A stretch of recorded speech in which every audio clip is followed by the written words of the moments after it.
Tout d'abord, j'aimerais rappeler qu'il est absolument nécessaire d'avoir des partenaires pour un événement majeur comme le National des œnologues de France.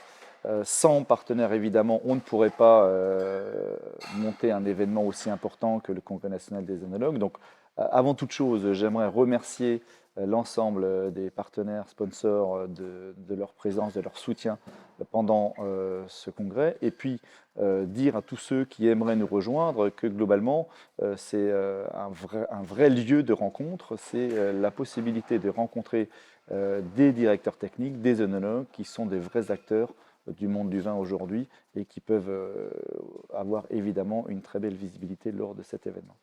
Donc les sponsors qui vont s'associer au Congrès des œnologues, au-delà effectivement de ce qu'on va pouvoir leur proposer, ça c'est une première aussi, ils vont pouvoir inviter des clients. Donc ça c'est une première, on aura une soirée de gala qui sera ouverte à ce qu'on appelle les amis des œnologues. Donc chaque sponsor qui voudra bien pourra inviter un certain nombre de clients. Donc c'est aussi se plonger au cœur finalement des œnologues de France, notamment avec une soirée de gala qui sera une très jolie soirée à la PMC, Palais de la musique et des congrès, avec dégustation de grands vins d'Alsace, un très bon repas, une ambiance festive aussi, voilà, dans un cadre qui se veut le plus adapté. Et puis pour ceux effectivement qui seront très généreux, c'est important aussi de les mettre en avant. On a souhaité aussi leur allouer un moment qui sera post-congrès, ce qui leur permettra finalement notamment d'animer une demi-journée, une journée, en train de regarder avec les 4-5 sponsors les plus importants, mais vraiment d'avoir un moment dédié. Eh bien aujourd'hui, l'œnologie moderne se doit d'être dynamique, se doit de se reposer des questions, se doit d'être innovant. Il y a évidemment de nouvelles tendances qui arrivent avec des vins nature, avec des vins oranges. Vous avez maintenant une grande discussion, une grande nouveauté avec les nolos, hein, les vins avec peu d'alcool ou pas d'alcool. Donc c'est un vrai sujet aujourd'hui et on parle d'un marché qui pourrait représenter demain peut-être 4-5% de la production mondiale du vin, donc ce qui est assez colossal. Aujourd'hui, c'est 0,5% de la production mondiale, hein, donc c'est relativement faible, mais ça pourrait évidemment grandir dans les années à venir. Donc l'œnologie moderne a besoin évidemment de s'adapter à ces nouveaux produits et à ces nouveaux consommateurs. Donc l'Alsace est une terre très dynamique et qui propose aussi des vins qui sont extrêmement variés, qui va des vins effervescents aux vins secs, aux vins doux, aux vins liquoreux. Voilà, donc, et puis évidemment à cette nouvelle tendance dont je viens de parler. Donc l'œnologie a besoin de s'adapter et le Congrès des œnologues est un lieu où on peut débattre entre nous, discuter, échanger et se poser les bonnes questions pour l'avenir.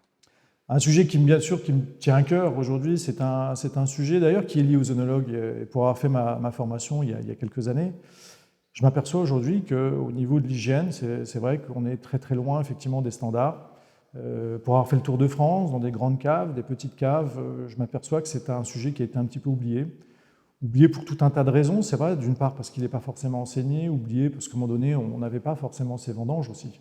Et c'est vrai qu'aujourd'hui, l'hygiène revient sur le devant de la scène. L'hygiène, la gestion de l'eau, c'est un vrai enjeu aujourd'hui dans notre filière qui permettra justement de rebondir. Avoir une bonne hygiène, c'est s'assurer aussi d'avoir un produit qui soit cohérent, qui soit consistant, qui évite effectivement des coûts de non-qualité.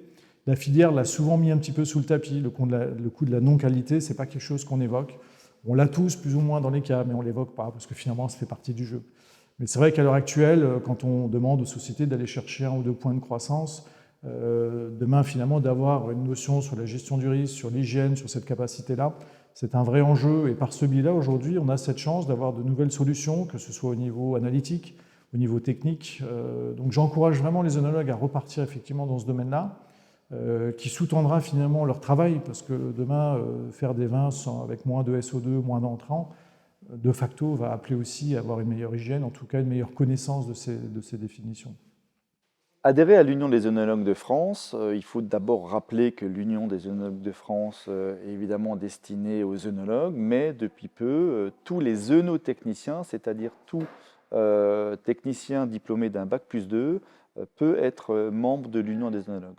Donc ça, c'est une ouverture de l'Union des œnologues extrêmement importante. Pourquoi? Parce qu'on a envie de peser un peu plus sur les décisions du monde du vin. Et évidemment, on a besoin de gonfler un peu nos équipes, nos membres, et puis échanger davantage avec effectivement des techniciens qui sont bien souvent aussi compétents que des œnologues. Et donc c'est vraiment une ouverture. On a aussi souhaité se rapprocher des sommeliers, ça c'est aussi tout récent au niveau des œnologues de France. Donc vous voyez que on a toujours eu un peu cette tendance à dire, bon, les œnologues, ils sont entre eux. Ben, vous voyez que par cette ouverture d'esprit avec les œnotechniciens, mais également avec les sommeliers, les œnologues ont vraiment envie de tendre la main à des confrères du monde du vin pour réfléchir sur l'avenir de nos métiers.